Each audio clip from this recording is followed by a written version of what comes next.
গত এপ্রিল মাসে ইন্টারনেটে ছড়িয়ে পড়া ২৯৬টি ভুল তথ্য শনাক্ত করেছে বাংলাদেশের ফ্যাক্ট চেকিং প্রতিষ্ঠান রিউমার স্ক্যানার।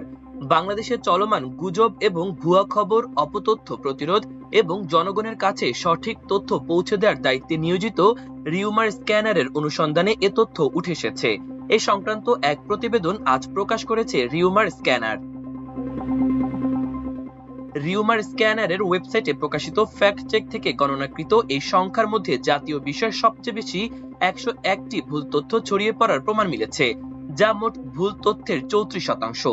এছাড়া রাজনৈতিক বিষয়ে ৯৫টি, আন্তর্জাতিক বিষয়ে ৩৮টি, ধর্মীয় বিষয়ে ২৭টি, বিনোদন ও সাহিত্য বিষয়ে ৮টি, শিক্ষা বিষয়ে ৭টি, প্রতারণা বিষয়ে ১০টি, খেলাধুলা বিষয়ে ৯টি ভুল তথ্য শনাক্ত হয়েছে।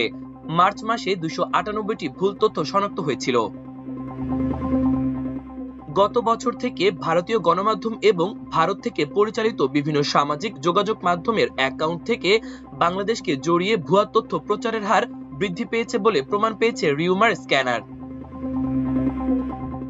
রিউমার স্ক্যানারের ফ্যাক্ট চেক অনুসন্ধান টিমের অনুসন্ধানে প্রাপ্ত এসব ঘটনায় তথ্য কেন্দ্রিক ভুলই ছিল সবচেয়ে বেশি ১৩৮টি। এছাড়া ভিডিও কেন্দ্রিক ভুল ছিল ১০৫টি এবং ছবি কেন্দ্রিক ভুল ছিল ৫৩টি। শনাক্ত হওয়া ভুল তথ্যগুলোর মধ্যে মিথ্যা হিসেবে ১৭৯টি, বিভ্রান্তিকর হিসেবে ৬৬টি এবং বিকৃত হিসেবে ৪৮টি ঘটনাকে সাব্যস্ত করা হয়েছে। এছাড়া সার্কাজম বা কৌতুক হিসেবে হাস্যরসাত্মক ঘটনাকে বাস্তব দাবির প্রেক্ষিতে ফ্যাক্ট চেক করা হয়েছে ৩টি।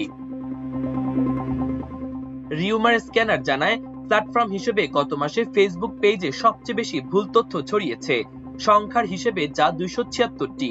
এছাড়া ইউটিউবে ৫৪টি, ইনস্টাগ্রামে ৪৮টি, এক্সে ৪৪টি, টিকটকে ২৪টি, থ্রেডসে ১৩টি ভুল তথ্য প্রচারের প্রমাণ মিলেছে। ভুল তথ্য প্রচারের তালিকা থেকে বাদ যায়নি দেশের গণমাধ্যমও। ১৫টি ঘটনায় দেশের একাধিক গণমাধ্যমে ভুল তথ্য প্রচার হতে দেখেছে রিউমার স্ক্যানার। রিউমার স্ক্যানার টিমের পর্যবেক্ষণে দেখা গেছে, এপ্রিল মাসে বর্তমান অন্তর্বর্তী সরকারকে জড়িয়ে ১২টি ভুল তথ্য প্রচার করা হয়েছে। ভুল তথ্যগুলোর ধরন বুঝতে এগুলোকে রিউমার স্ক্যানার দুটি আলাদা ভাগে ভাগ করেছে। সরকারের পক্ষে যায় এমন ভুল তথ্যের প্রচারকে ইতিবাচক এবং বিপক্ষে যায় এমন তথ্যের প্রচারকে নেতিবাচক হিসেবে ধরে নিয়ে রিউমার স্ক্যানার দেখতে পেয়েছে যে এসব অপতথ্যের প্রায় ৮৩% ক্ষেত্রেই সরকারকে নেতিবাচকভাবে উপস্থাপন করা হয়েছে। রিউমার স্ক্যানার জানায়, এপ্রিলে ২৯টি ভুল তথ্য প্রচার করা হয়েছে অন্তর্বর্তীকালীন সরকারের প্রধান উপদেষ্টা ডক্টর মোহাম্মদ ইউনূসকে নিয়েও, যা চলতি বছরের মাসগুলোর মধ্যে সর্বোচ্চ। এর মধ্যে প্রায় ৮৩% ক্ষেত্রেই তাকে নেতিবাচকভাবে উপস্থাপন করা হয়েছে।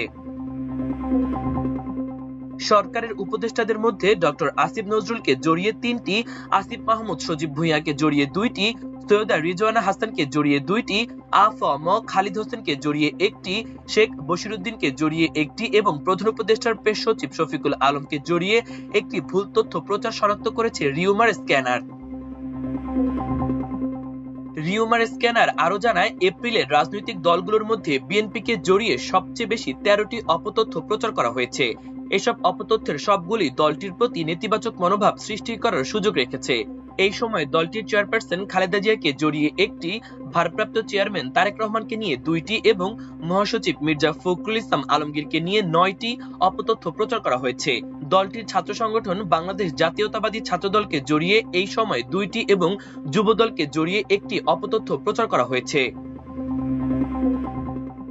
গত মাসে গণমাধ্যমের নাম, লোগো, শিরোনাম এবং নকল ও ভুয়া ফটোকার্ড ব্যবহার করে ৫৮টি ঘটনায় দেশি ও বিদেশি ২৫টি সংবাদ মাধ্যমকে জড়িয়ে ৬২টি ভুল তথ্য প্রচার শনাক্ত করেছে রিউমার স্ক্যানার। মাল্টিমিডিয়া ডেস্ক, আমার দেশ।